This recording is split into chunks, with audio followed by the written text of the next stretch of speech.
Lisa sat at the kitchen table, the 3 crisp pages of her speech laid neatly in front of her.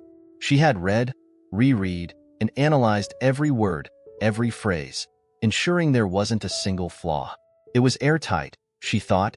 Every argument accounted for, every counterargument anticipated and countered again. With this speech, she couldn't lose.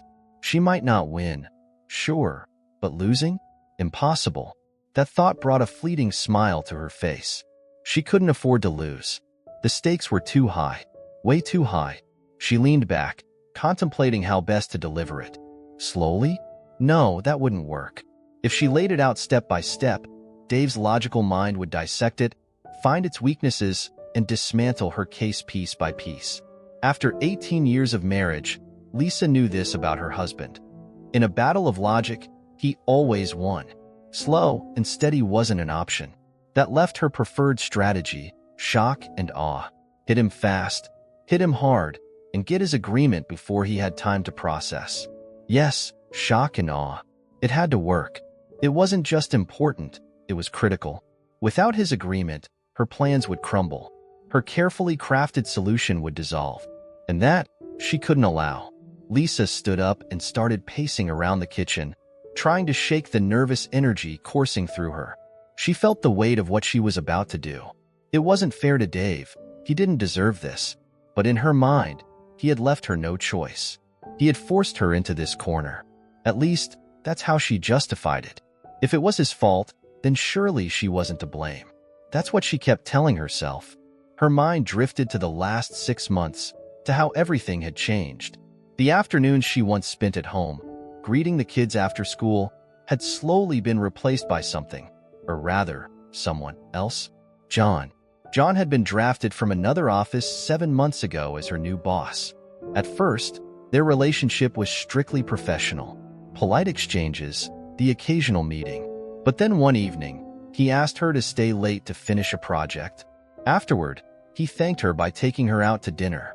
That's when it began. He was 8 years younger, single, and shared many of her interests: art, movies, fashion. Slowly, their conversations moved beyond work. He began complimenting her, first on her performance at work, then on her appearance.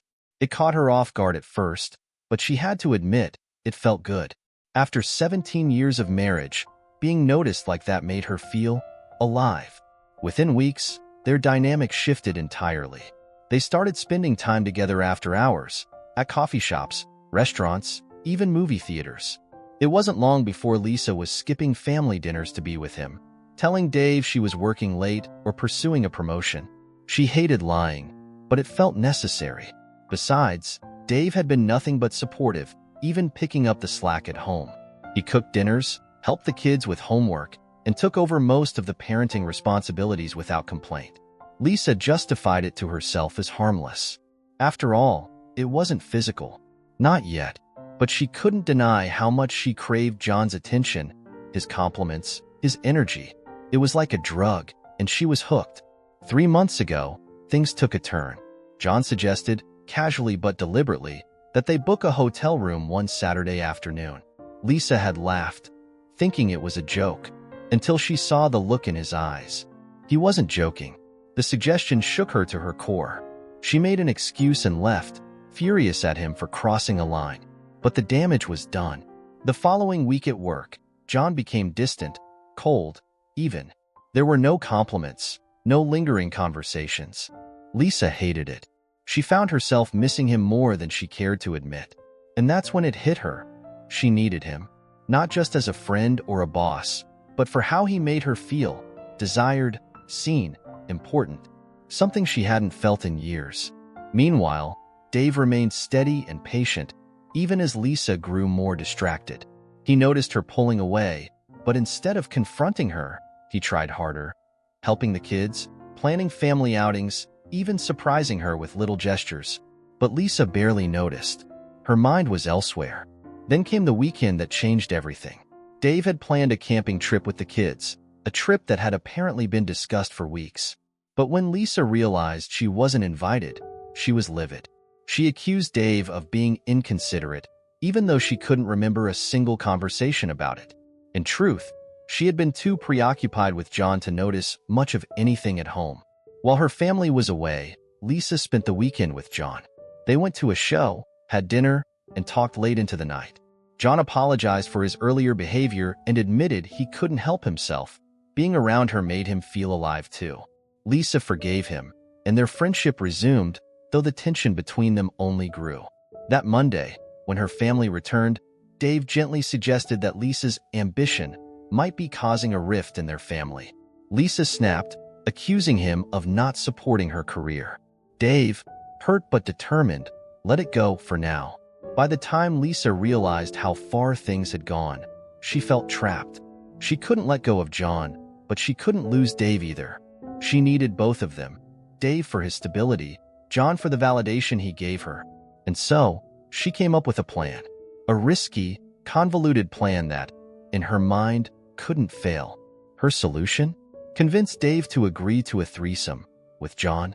It was absurd, yes, but in her mind, it was the perfect way to have both men in her life without crossing any lines.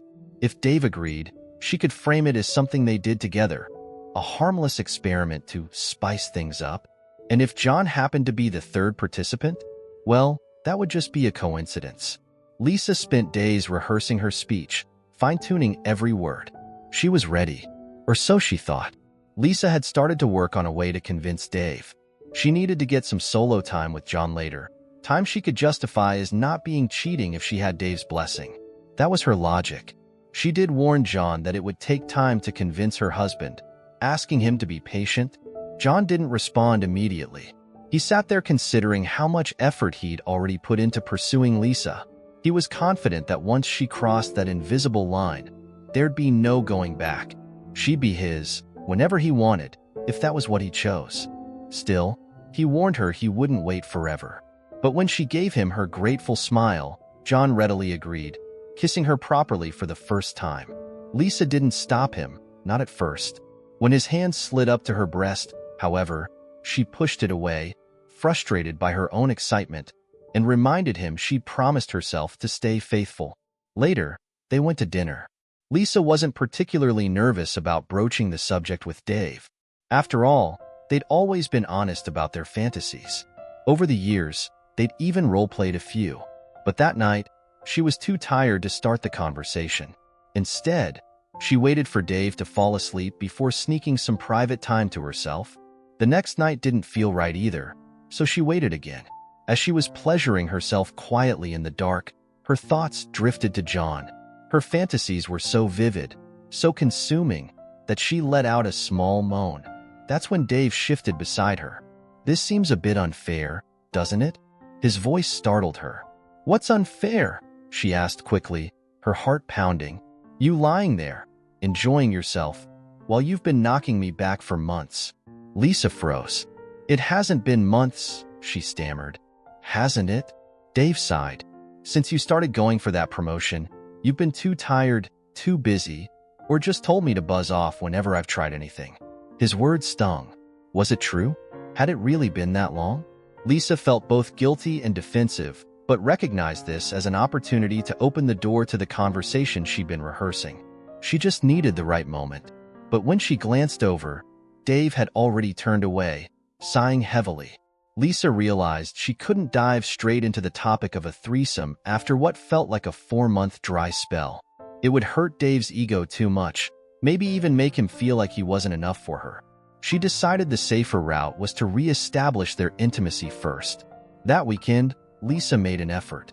She greeted Dave with a lingering kiss when she got home, even reaching down to stroke him. His eyes lit up with surprise and excitement. They didn't even wait for the kids to go to bed. Instead, they slipped away to the little outdoor shed Dave had converted into a private space with a jacuzzi. It was his solution for maintaining intimacy as their kids grew older. Inside, Dave's desire was palpable. When she teased him about being impatient, he just laughed and said, "I'm not giving you time to change your mind." Dave was his usual considerate self, but Lisa found it hard to lose herself in the moment. Her thoughts kept drifting back to John, to his touch, his presence. She finally hit her peak, but only after she closed her eyes and imagined John. The next morning, Dave woke her with his mouth something she used to love. He probably thought she covered her face with the pillow to stifle her moans. In truth, she was struggling to keep herself from imagining someone else. It was confusing, even for her. That night, emboldened by the renewed connection, Lisa decided it was time. Over dinner, she complimented Dave on how amazing he'd been lately and hinted at how their marriage could use something new to shake things up. She carefully introduced the idea of a threesome. Dave's reaction was not what she expected. "Okay," he said thoughtfully. "How about we role-play it first?" It was a start, and Lisa took it. Back to the jacuzzi they went. Over the next week and a half, their intimacy surged, but it was all part of Lisa's plan. She thought of it as Dave's conditioning period, but John was getting impatient. The compliments and attention he once lavished on her were drying up. She found herself kissing him more often just to keep him engaged. When even that stopped working, she knew she had to act fast. Finally, after another intense jacuzzi session, Lisa thought she was ready to ask. But before she could speak, Dave beat her to it. "Darling, the last few weeks have been incredible," he said. "It's been such a turn-on imagining a guest licking you. Do you think you'd be open to doing the same to her?" Lisa froze, stunned. He thought she wanted a threesome with another woman. Of course he did. They'd never discussed the specifics. "No," she stammered. "I was thinking about another man." Dave's face darkened. "What?" Lisa launched into her prepared speech. She laid it all out, her love for him, their life together, her belief that this would be nothing more than harmless fun. But Dave wasn't having it. "No," he said firmly. "The thought of you with another man makes me furious. Forget it. It's never going to happen." His tone left no room for negotiation.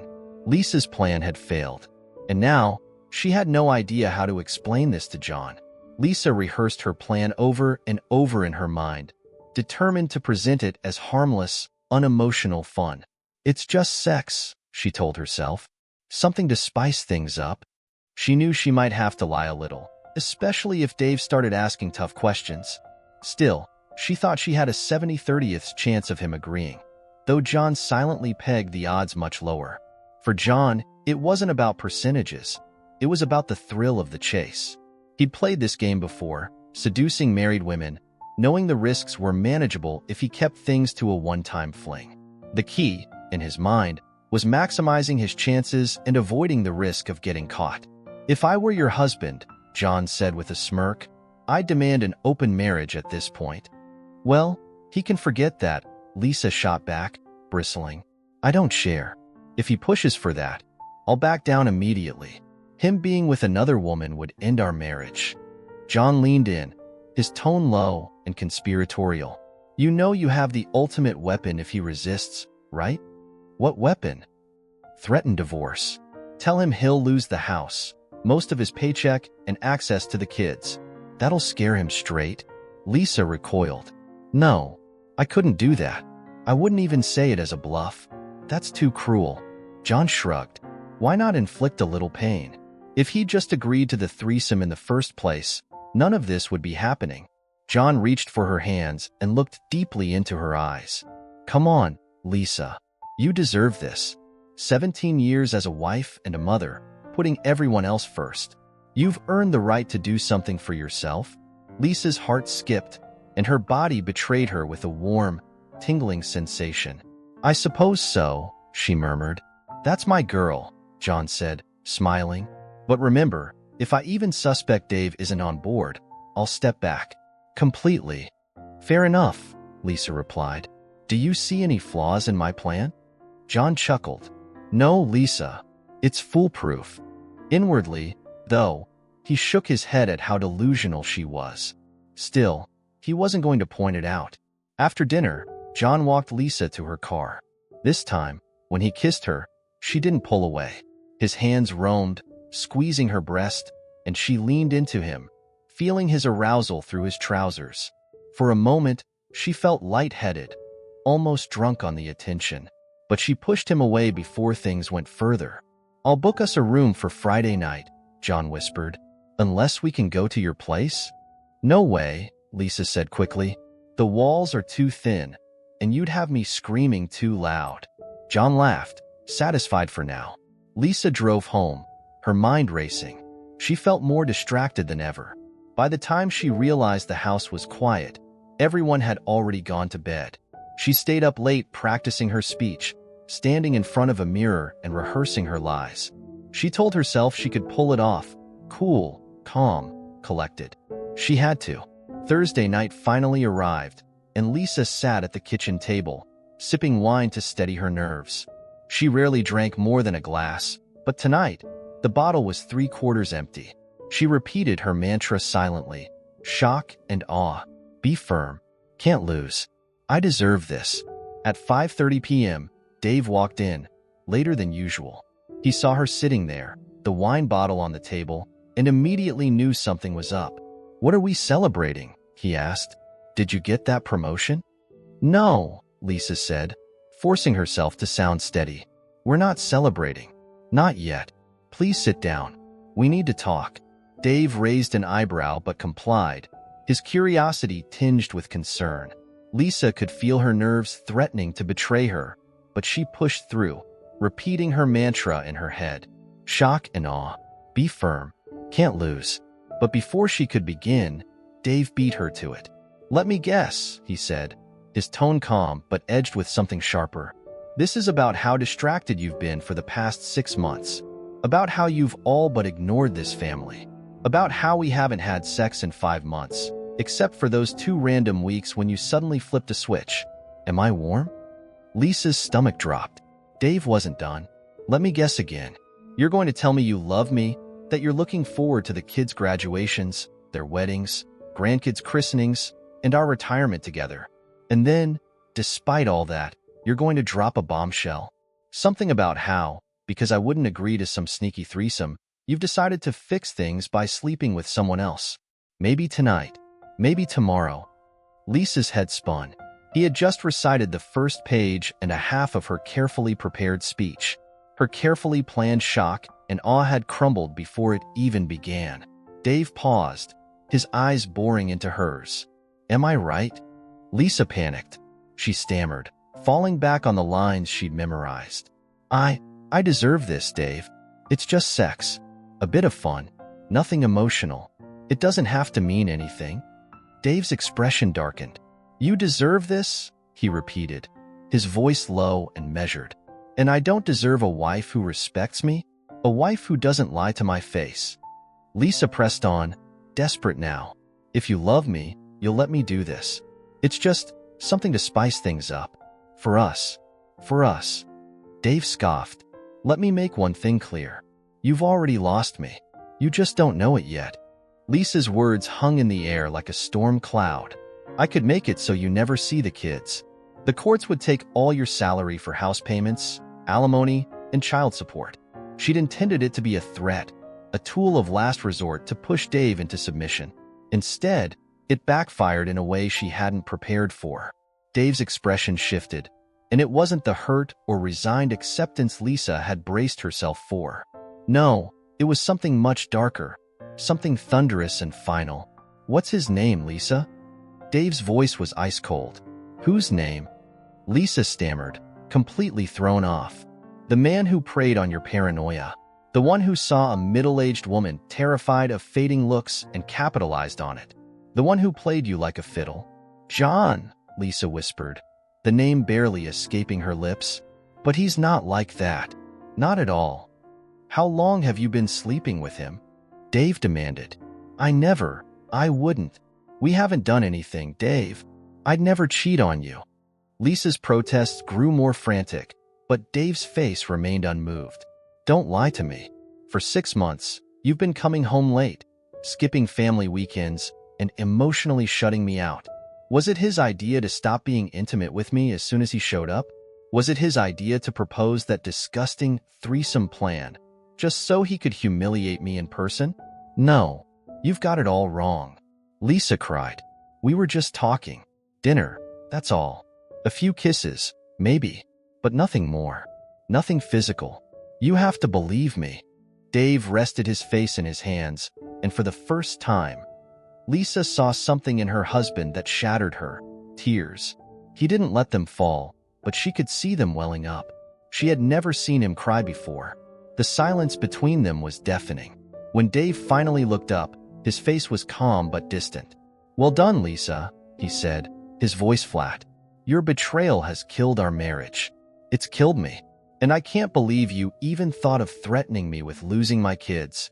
He rose from the table, his movements slow and deliberate. Lisa's heart raced as she watched him shuffle toward the door. Something about his demeanor sent alarm bells ringing in her head. He looked defeated. Empty. "Dave, wait." Lisa scrambled after him, but he was already at his car. "I didn't cheat. I swear I didn't cheat." Dave stopped, his back to her. "Spending your time with another man instead of your family. Lying to me. Going to dinner with him. Kissing him.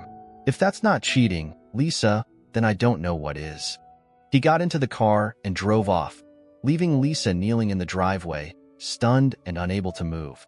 Tears welled in her eyes, but no sound came out. She thought back to the words she'd repeated in her head so many times. Shock and awe. Be firm. Can't lose. But she had lost. And it hadn't even occurred to her that Dave might be the one to walk away first. For over an hour, Lisa sat on the ground, the reality of her crumbled life sinking in. She tried to tell herself it wasn't over, that she could still fix things. But Dave's last words echoed in her mind, and they wouldn't stop. She dragged herself back inside and spent the rest of the night obsessing over Dave's parting words and, worse, his demeanor. She feared what he might do. He had left behind his phone charger, his keys to the house. He hadn't contacted their kids. What if he planned to hurt himself? Panic set in. Lisa called his phone, but it went straight to voicemail. She rang his parents, his friends, even local bars, but no one had seen him. Desperation drove her to scour the town, searching for his car at every bridge and ravine she could think of, terrified she might find it parked in some dark, secluded spot. But there was no sign of him. By the time she returned home, she was running on empty, emotionally and physically. She collapsed on the couch and cried herself to sleep, but the rest was short-lived. Nightmares of Dave's voice haunted her, each one ending with the same phrase, "It's over." The next day, Lisa's phone buzzed with messages. One was from John, room 77, 6 p.m. The sight of his name made her stomach churn. His offer, once tempting, now felt repulsive. She deleted the message without replying. Later that morning, her parents called. "Lisa," her father said, his voice firm, "Dave is alive. He has the kids. He's staying with an old friend." Relief washed over her for a brief moment, but it was short-lived. Her father's next words hit her like a freight train. "He's staying with Deborah Harris." Deborah, the ex-girlfriend Lisa had always been insecure about. The one she had feared might resurface someday. And now, Dave had turned to her in his moment of need. "He's introducing the kids to her and her children tonight," her mother added. "Lisa, he said he's been thinking a lot about what's best for them. He doesn't believe that's you anymore." Lisa's world crumbled. "He can't do that. He can't just take them from me." Her father's voice turned cold. "After the threats you made, Lisa, he doesn't trust you. Frankly, neither do we." Lisa broke down, unable to process the betrayal, not just from Dave, but now from her own parents. "I'll fight him," she said through gritted teeth. The courts always side with the mother. Her father sighed. "The kids are old enough to have a say in this, Lisa, and from what we've seen, they don't want to live with you." By the time the court ruled in Dave's favor 2 weeks later, Lisa had nothing left to fight with. She lost custody of her children, the house, and the man she had once vowed to love and cherish. Dave moved forward with his life, and within a year, he was engaged to Deborah. Lisa, meanwhile, was left to reflect on the choices that had led her here. She told herself she would focus on being a good mother during her limited time with the kids. But at night, the nightmares persisted. The words she had once clung to for strength now haunted her. Shock and awe. Be firm. Can't lose. I deserve this. Was Lisa's downfall inevitable, or could she have made different choices to save her marriage? Is Dave justified in his actions, or did he take things too far by moving on so quickly? Let's hear your thoughts.